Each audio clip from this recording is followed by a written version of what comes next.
I'd like to start with a quick story. A few weeks ago, I was asked to review a contract proposal. Now, I don't have a background in contracts, I'm a computer analyst. I have no training on how to write a contract, define performance criteria, or even establish measurable metrics. But I was still expected to evaluate my section of this proposal and ensure it was sufficient.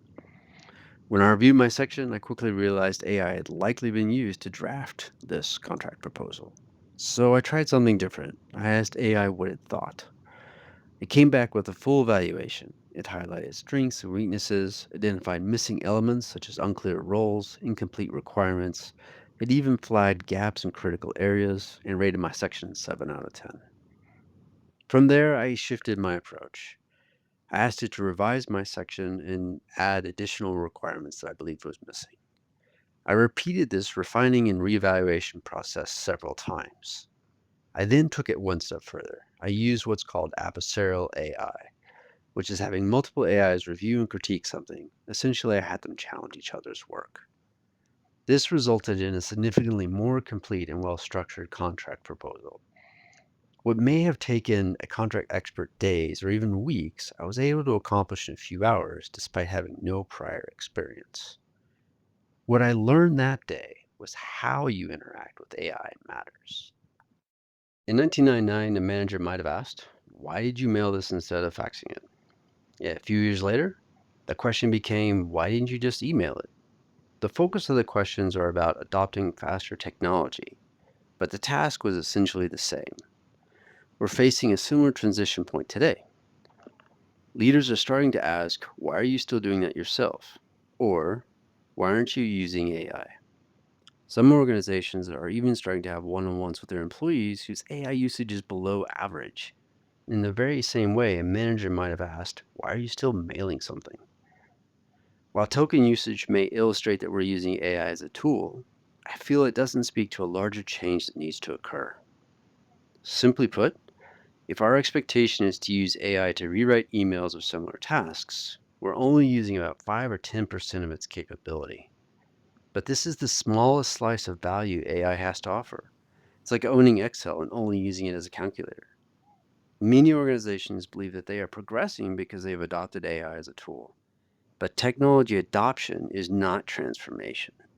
Real progress requires a shift in how we think, a change in our habitual behavior. Without that shift, AI becomes like owning a smartphone and only using it to make phone calls. Smartphones today are cameras, navigation systems, even digital wallets.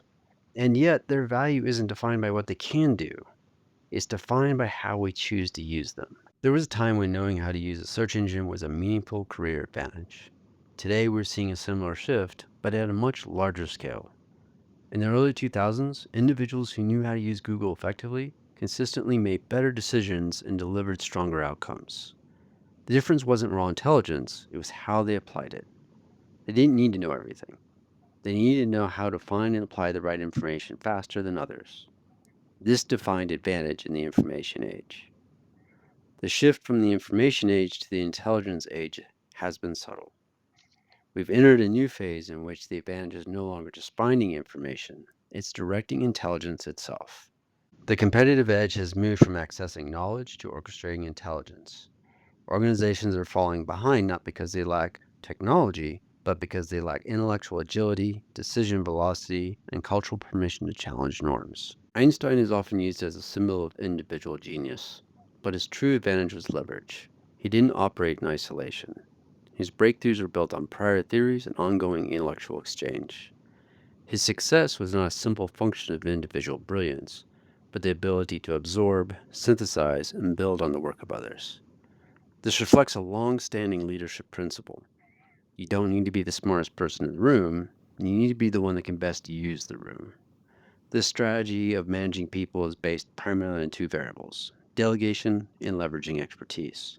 However, it has always been constrained by budget, access to talent, and time.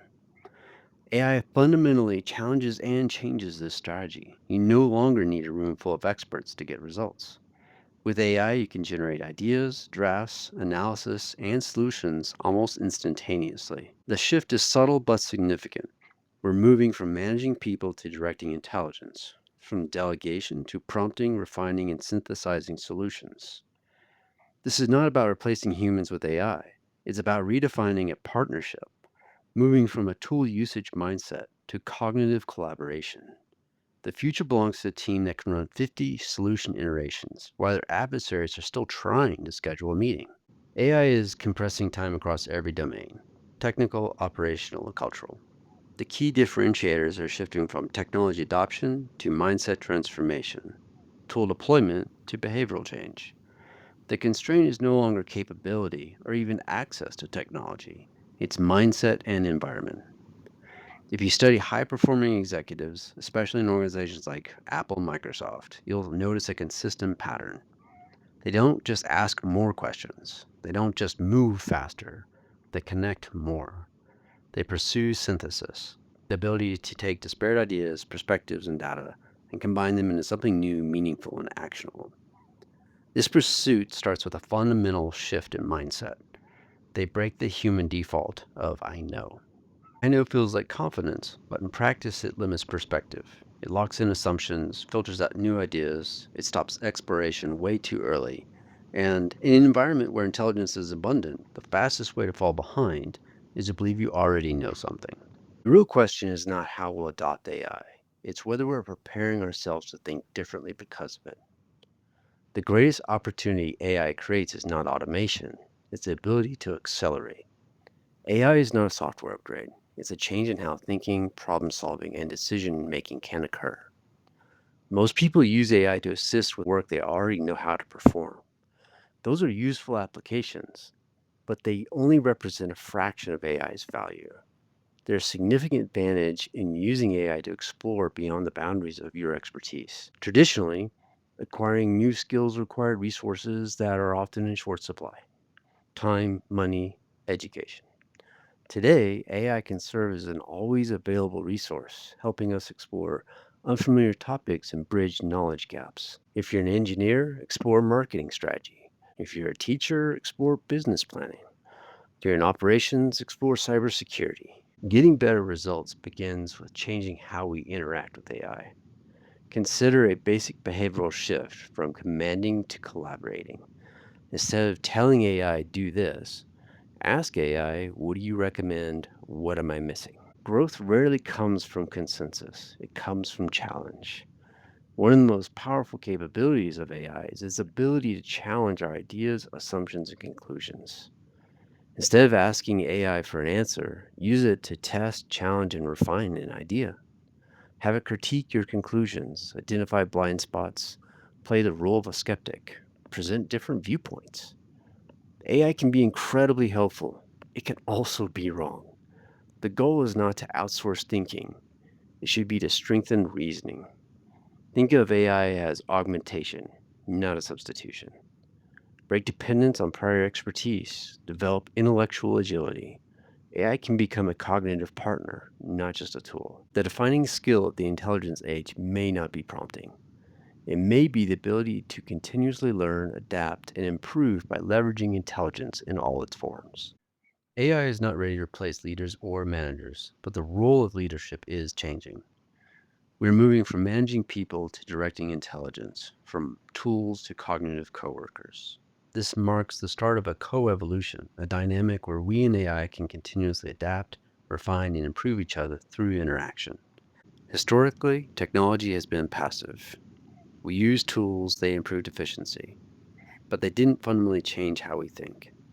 AI changes that dynamic. The quality of AI output improves based on how we engage with it. At the same time, our own thinking improves through exposure to AI's insights, challenges, and alternatives. Ultimately, this creates a feedback loop.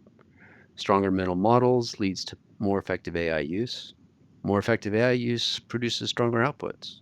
Higher quality outputs allows for sharper thinking.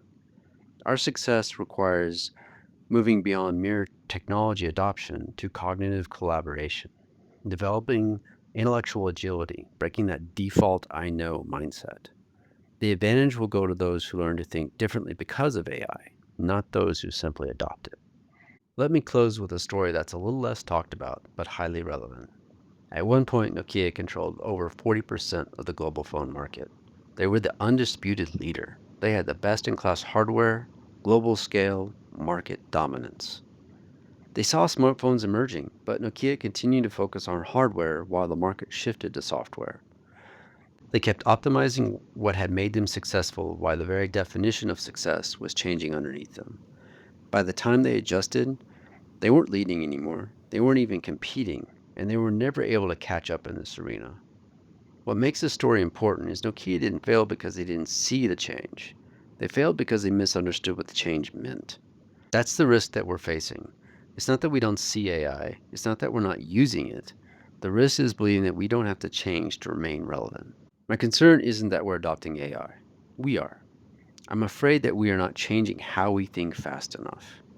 Because if we don't, this is what happens.